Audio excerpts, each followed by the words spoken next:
សុកលែងនិយាយលែងស្ដីចង់នៅតែម្នាក់ឯងបន្ទោសខ្លួនឯងគិតថាខ្លួនឯងគ្មានតម្លៃខ្លួនឯងមិនបានការដកខ្លួនចេញពីសង្គមគ្រួសារសង្គមការងារពេលខ្លះនៅតែកតុបអត់ចង់ជួបគេជួបឯងទាំងអស់អារម្មណ៍ដូចជាធ្លាក់ចុះខ្លាំងមែនទែនទៅណាក៏លែងសប្បាយដូចមុនកម្លាំងក៏ហែងក៏លែងមានដូចមុន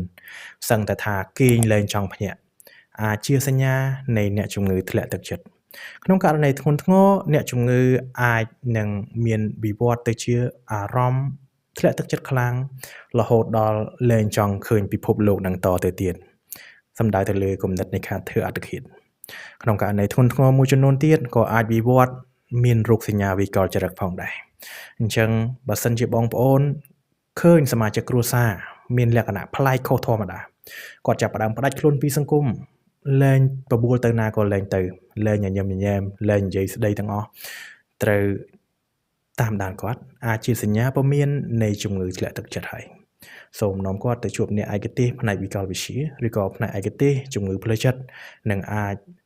បង្កើនគុណភាពជីវិតរបស់គាត់ល្អប្រសើរជាងនេះអរគុណច្រើន